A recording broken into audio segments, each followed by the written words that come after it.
जंतरमंतरवरील लाठीमाराविरोधात शहादा बंदला 100% प्रतिसाद। दिल्ली येथील जंतरमंतरवर शांततापूर्ण मार्गाने आंदोलन करणाऱ्या विद्यार्थ्यांवर पोलिसांनी केलेल्या हिंसक लाठीमाराच्या निषेधार्थ वंचित बहुजन आघाडीच्या वतीने दिनांक जुलै 23 रोजी बंदचे आवाहन करण्यात आले होते। त्यानुषंगाने आज शहादा शहरात कडकडीत बंद पाळण्यात आला।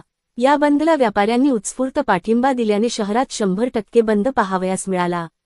महाराष्ट्रातील तरुणांच्या समर्थनासाठी व शासनाच्या दडपशाही विरोधात पुकारण्यात आलेल्या या बंद दरम्यान शहादा शहरातील भाजीमंडी, सोनार गल्ली, खेतिया road, Dondaicha road, Dongargaon road या मुख्य मार्गांसह सर्व प्रमुख बाजारांमधील व्यापारी दुकाने पूर्णपणे बंद होती। तर डॉक्टर बाबासाहेब आंबेडकर पुतळा परिसरातील सर्व व्यापारी आस्थापनांनी स्वतःहून आपली दुकाने बंद ठेवत आंदोलनाला जाहीर पाठिंबा दर्शवला आहे। नागरिकांची गैरसोय टाळण्यासाठी दवाखाने आणि मेडिकल स्टोअर्स यांसारख्या अत्यावश्यक सेवा मात्र नियमितपणे सुरू ठेवण्यात आल्या होत्या।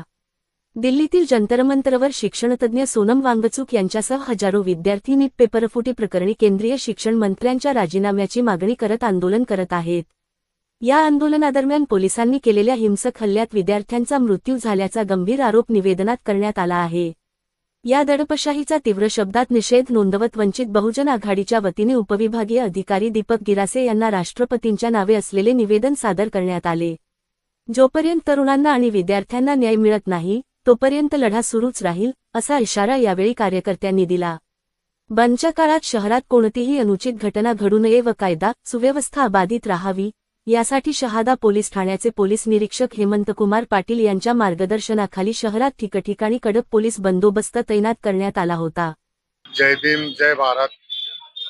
हम शहादा से वंचित बहुजन युवा आघाड़ी के जिला अध्यक्ष, वंचित बहुजन आघाड़ी के तालुका अध्यक्ष, सभी वंचित बहुजन आघाड़ी की टीम, बाला साहब अम्बेडकर ने आदेश दिया था 23 जुलाई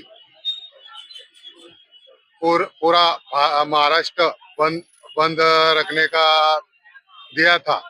तो आज हमने नंदुरबार जिला पूरा बंद करके रखा है। जो जंतर मंतर में जो अन्याय अत्याचार चालू है उसके खिलाफ श्रद्धेय बाला साहब अम्बेडकर ने आवाज उठाई है और पूरा महाराष्ट्र बंद रखा है।